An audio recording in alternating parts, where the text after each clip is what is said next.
नमस्कार फ्रेंड्स, मैं अनुराग सिंह एक बार फिर से आप लोगों के लिए लेकर आया हूं आधुनिक भारत से संबंधित प्रश्नों का संग्रह, जो कि इतिहास से आधुनिक भारत का इतिहास से संबंधित प्रश्नों का संग्रह है। और इससे पहले हमने एंशिएंट इंडिया, मेडुअल इंडिया को दोनों को ख़त्म कर लिया है। अब आधुनिक भारत के इतिहास में हम तीसरे पार्ट को देखने जा रहे हैं। इससे पहले हमने 2 पार्टों को कंप्लीट किया है। तो बिना किसी देरी के शुरू करते हैं। उससे पहले आप लोगों से निवेदन है कि आप लोग चैनल को सब्सक्राइब करें, लाइक करें, अपने दोस्तों में शेयर करें, ताकि सबको ज़्यादा से ज़्यादा ये चैनल ग्रोथ भी कर पाए और सब लोगों तक जानकारियाँ और इतिहास से संबंधित तथ्य पहुँच पाएँ। आइए शुरू करते हैं बिना किसी देरी के। पहला प्रश्न देखते हैं।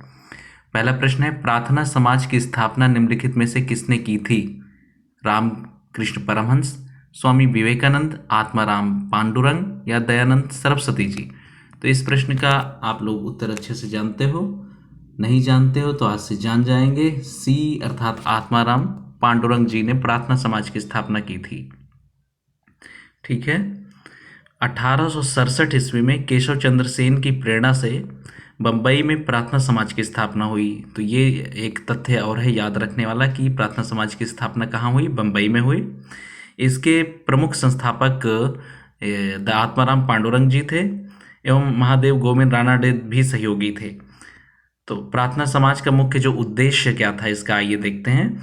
जाति पाति का विरोध करना, पुरुषों तथा स्त्रियों के विवाह की आयु में वृद्धि, विधवा विवाह और स्त्री शिक्षा का समर्थन करना, ये इतना काम प्रार्थना समाज का उद्देश्यों में शामिल था। आइए दूसरा प्रश्न देखते हैं।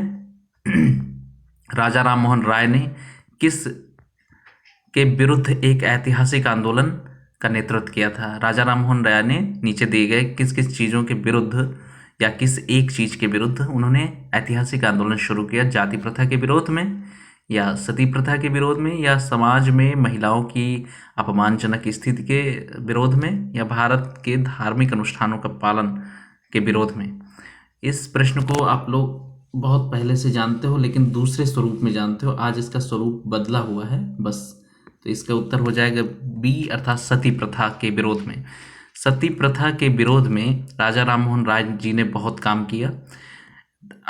एक्चुअली राजा राम मोहन राय जी को सती प्रथा के विरोध में मुख्यतः वो तब आए जब उनकी खुद की भाभी को सती प्रथा के तहत सती होने के लिए जबरन कहा गया।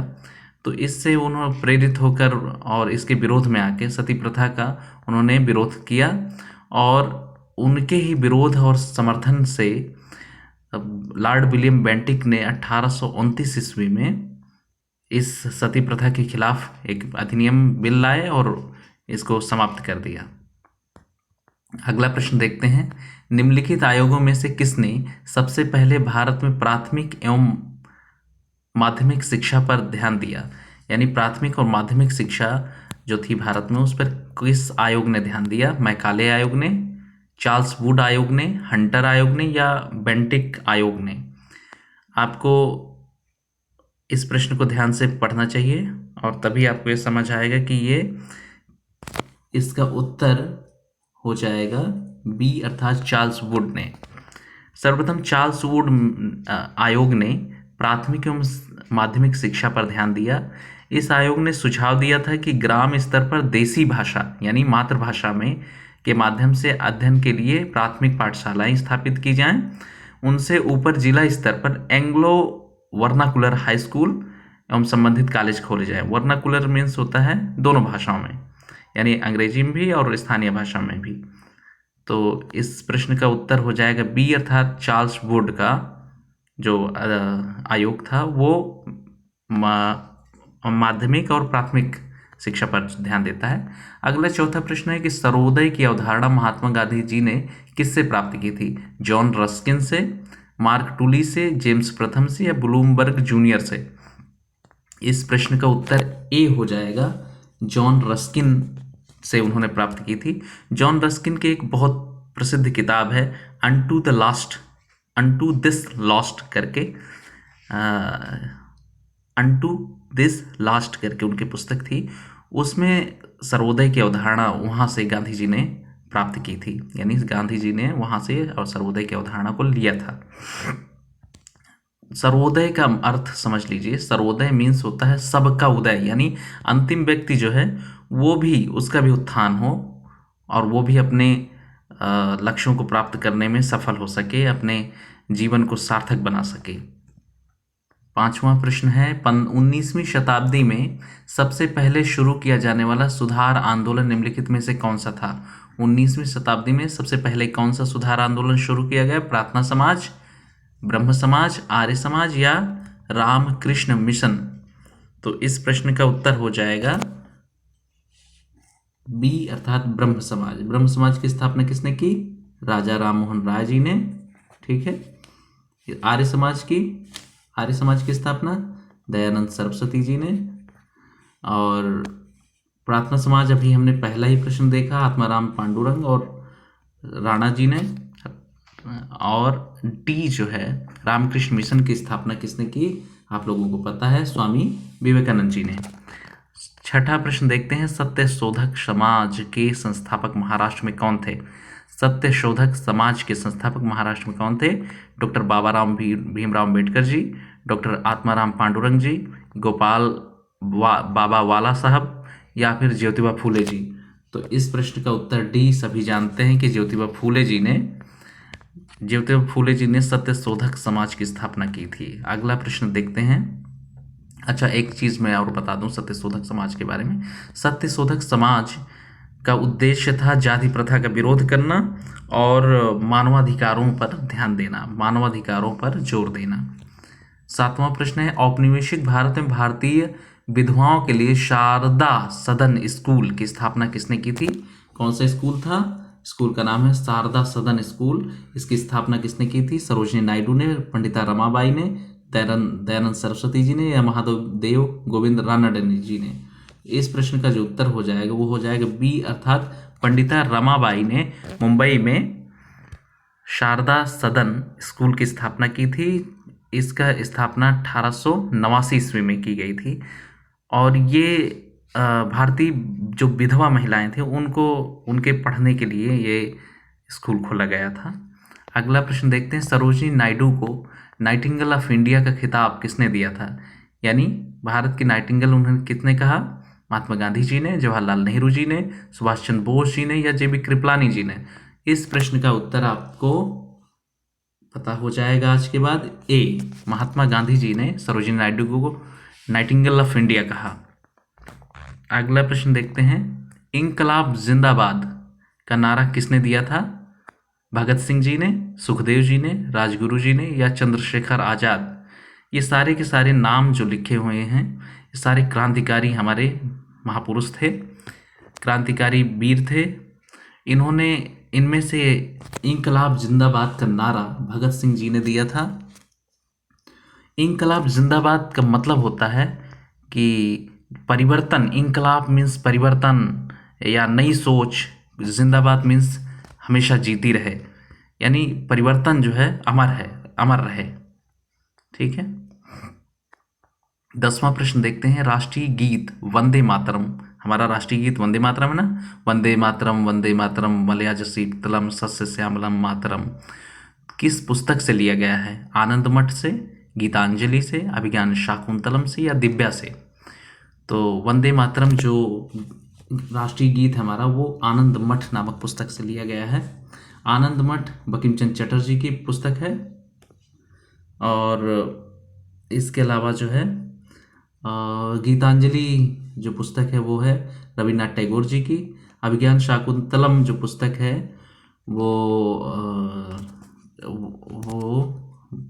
क्या नाम है, याद नहीं आ रहा मुझे अभी, दिव्या पुस्तक। ये दोनों आप लोग देख के मुझे बताइए, मुझे याद नहीं आ रहा अभी, तो ये आप लोग देखकर कमेंट में लिखकर बताएंगे तो, या फिर अभी मुझे याद आता है तो मैं बता देता हूँ। अगला प्रश्न देखते हैं तब तक। 11वां प्रश्न, प्रसिद्ध रचना आनंद मठ के रचयिता कौन है?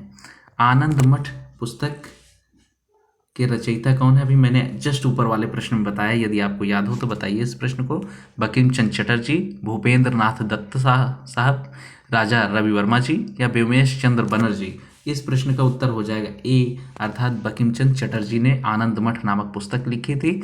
उसी में से ये जो पुस्तक है एक कविता जैसी है, पद्य में लिखी गई है, और उसी में वो जो राष्ट्रीय गीत है हमारा वंदे मातरम वो सम्मिलित है। 12वां प्रश्न देखते हैं। धरती सभी के लालच के लिए नहीं बल्कि सभी की आवश्यकताओं की पूर्ति के लिए पर्याप्त साधन उपलब्ध कराती है। ये आपको बहुत महत्वपूर्ण क्वोटेशन है, इसको आप लोग लिख के याद कर लीजिए, रख लीजिए अपने पास, बहुत काम की चीज़ है। यूपीएससी में, यूनियन पब्लिक सर्विस कमीशन में, यानी आईएएस की परीक्षा में ये प्रश्न पूछा गया था और ये क्वोटेशन दे दिया था, इसी पर निबंध लिखना था, 550 शब्दों में एक निबंध लिखना था। तो उस वही दिया है कि धरती सभी के लालच के लिए नहीं बल्कि सभी की आवश्यकताओं की पूर्ति के लिए पर्याप्त साधन उपलब्ध कराती है। किसने कहा था? अरविंद घोष जी ने, महात्मा गांधी जी ने, दादा भाई नौरोजी ने, या फिर श्यामजी कृष्ण वर्मा जी ने। तो आपको मैं बता दूं कि इस प्रश्न का उत्तर महात्मा गांधी जी है, अर्थात महात्मा गांधी जी ने कहा था। अगला प्रश्न देखते हैं। इंडियन वॉर ऑफ इंडिपेंडेंस, यानी भारत का स्वतंत्रता संग्राम, भारत का प्रथम स्वतंत्रता संग्राम या भारत का स्वतंत्रता संग्राम नामक पुस्तक के लेखक कौन है? श्यामजी कृष्ण वर्मा, मैडम भीकाजी कामा, बाल गंगाधर तिलक जी, विनायक दामोदर सावरकर, इन्हीं को वीडी सावरकर बोलते हैं। तो इस प्रश्न का उत्तर भी वीडी सावरकर या विनायक दामोदर सावरकर हो जाएगा। इन्होंने पहली बार लिखा इंडियन वॉर ऑफ इंडिपेंडेंस, ये 1857 के ऊपर लिखी गई पहली किताब है जो ये मानती है, और पूरे तथ्य के साथ लिखा है इन्होंने, जो ये मानती है कि वो भारत का पहला स्वतंत्रता संग्राम था। उस इनके समकक्ष या इनसे पहले जिन लोगों ने लिखा था वो सारे के सारे या तो अंग्रेज़ों ने लिखा था या फिर जिसने भी लिखा था वो इसको भारत का स्वतंत्रता संग्राम या संघर्ष मानने से इनकार करते थे, बल्कि कोई उसे सिपाही विद्रोह बोल देता था, कोई जो है धार्मिक विद्रोह बोल देता था बस।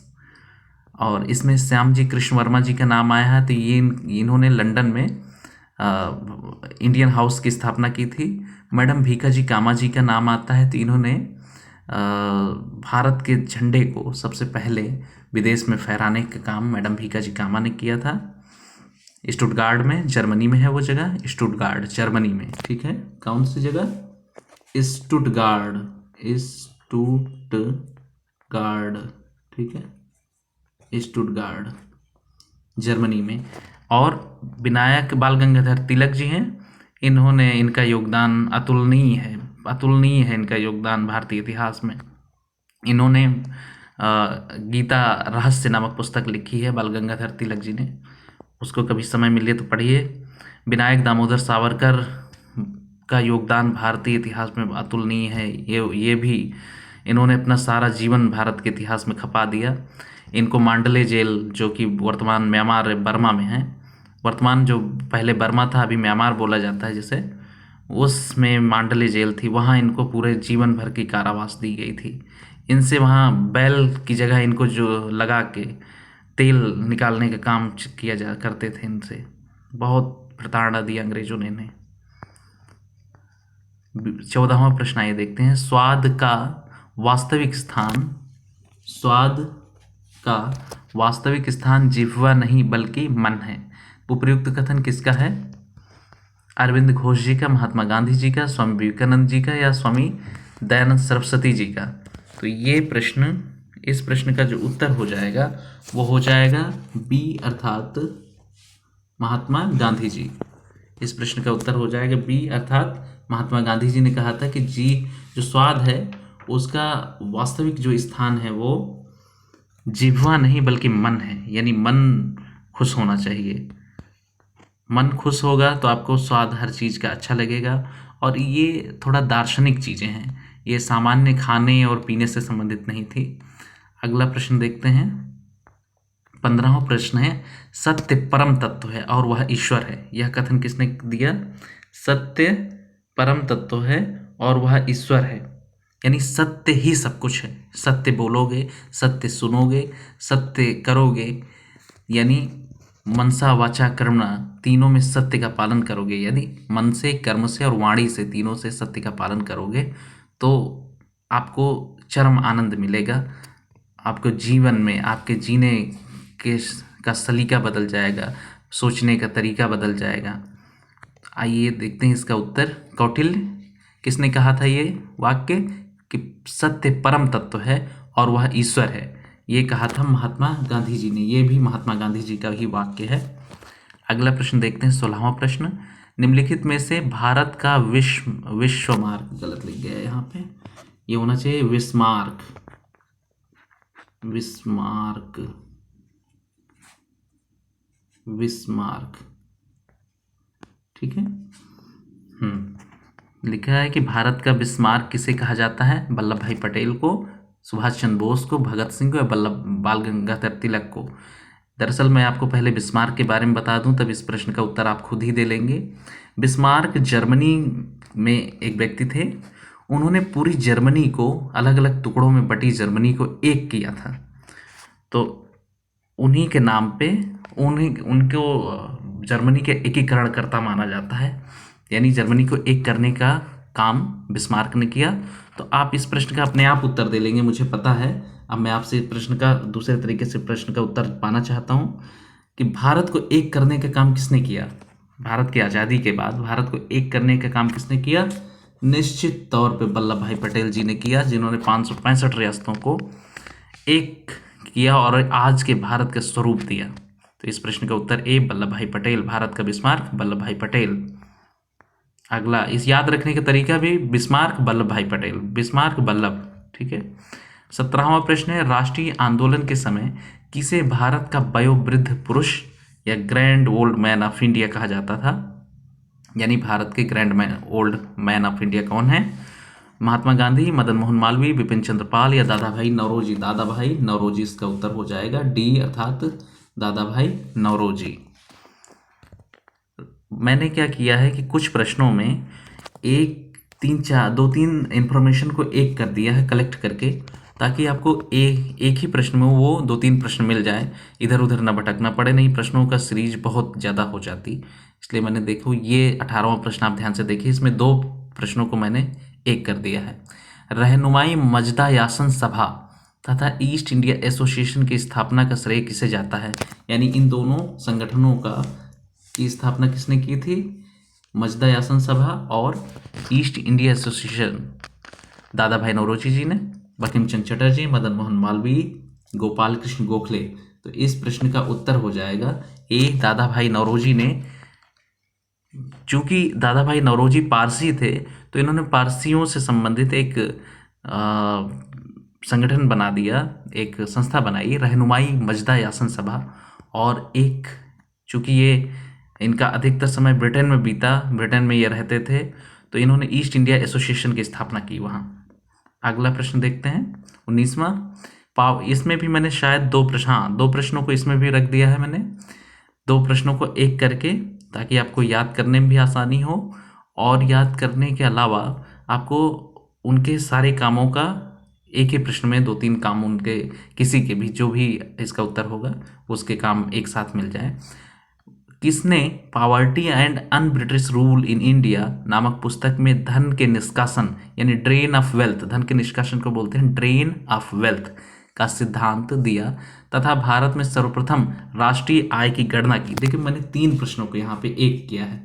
पहली चीज ये कि poverty and un British rule in India नामक पुस्तक किसने लिखी? वो लिखी है, इसी का जो उत्तर होगा अभी देखते हैं। और धन के निष्कासन का सिद्धांत उन्होंने ही दिया, और राष्ट्रीय आय की भारत में पहली बार गणना उन्होंने ही की।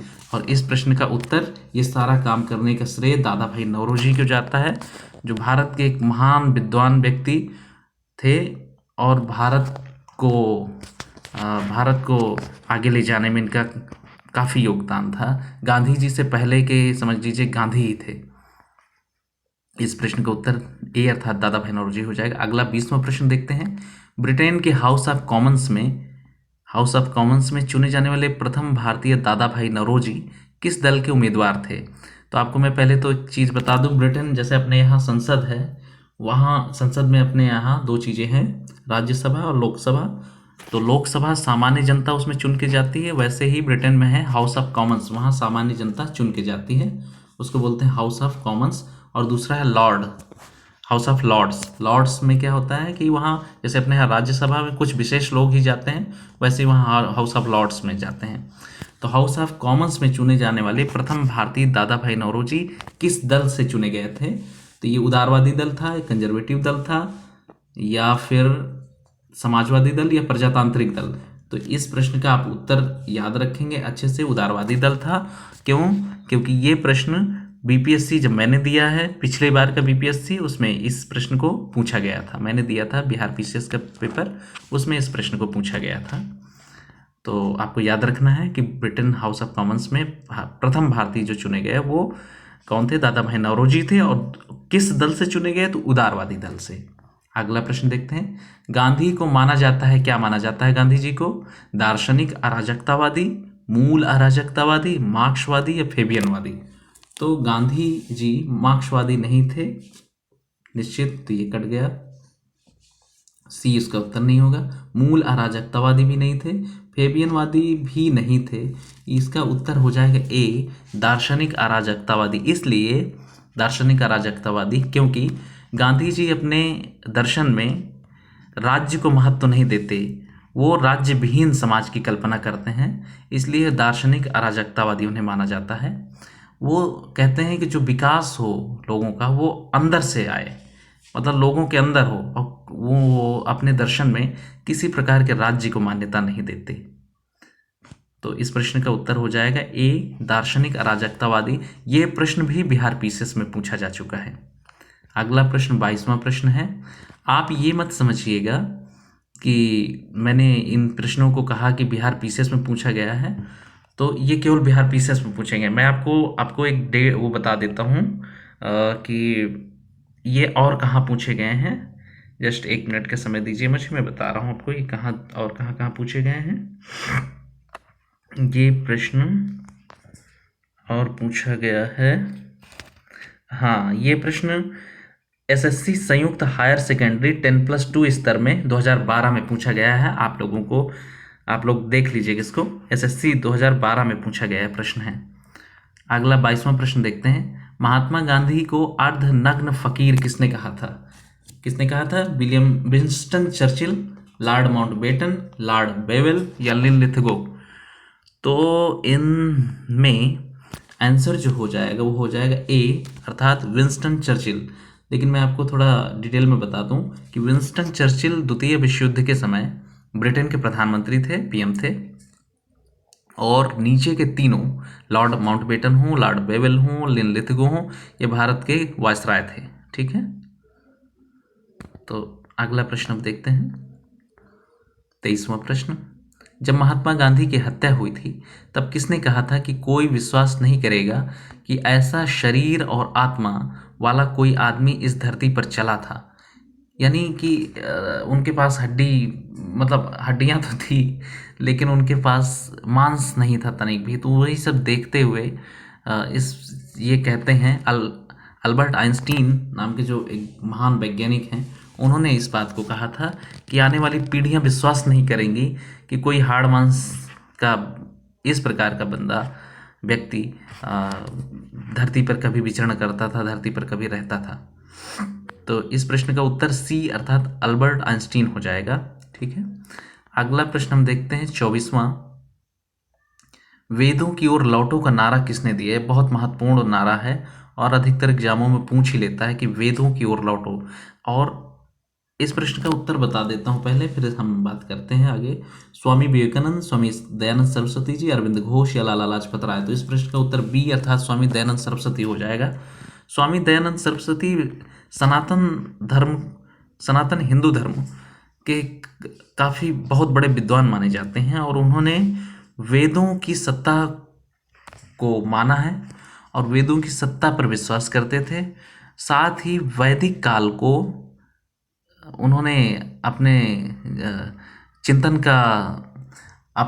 का उन्होंने जो माध्यम रखा, वैदिक काल रखा, वेदों को रखा।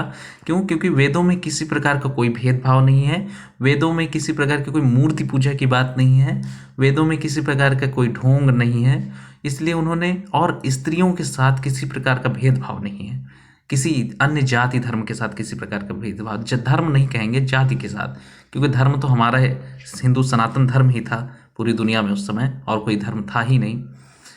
तो वेदों की ओर लौटो का नारा स्वामी दयानंद सरस्वती जी ने दिया। तो इस प्रश्न का उत्तर हो जाएगा बी, अर्थात स्वामी दयानंद सरस्वती।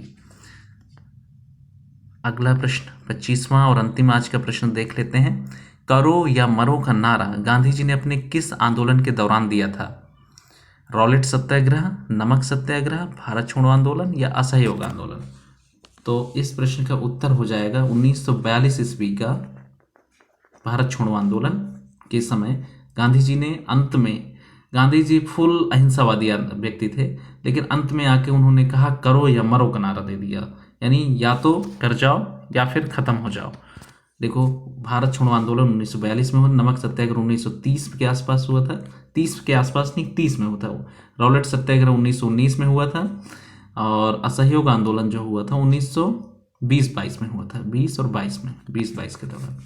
तो इस प्रश्न का 25 प्रश्नों का हमने संग्रह देखा, और मुझे लगता है इन प्रश्नों में कोई एक भी प्रश्न छोड़ने लायक नहीं है। सारे प्रश्न आपको कम से कम 2-4 बार आप देख लीजिएगा, दोहरा लीजिएगा और याद रखिएगा। तो इस सीरीज को अभी यहीं ख़त्म करते हैं। नेक्स्ट इसका पार्ट कल आएगा, चौथा। अभी हमारे पास मॉडर्न इंडिया से बहुत प्रश्न हैं और सब महत्वपूर्ण प्रश्न हैं, तो अब कल इसका अगला पार्ट लाएंगे। तो जाने से पहले मैं आपसे फिर से निवेदन कर रहा हूं कि आप लोग जल्दी से जल्दी चैनल को सब्सक्राइब करें, लाइक करें, शेयर करें, कमेंट करें। जो भी आपको अलग चीज़ें जाननी हो, किसी प्रश्न में आपको कोई प्रॉब्लम हो, वो पूछें मुझसे। और इसके अलावा कल नया अगले का इसका आगे का पार्ट आएगा। तब तक के लिए नमस्कार, जय हिंद।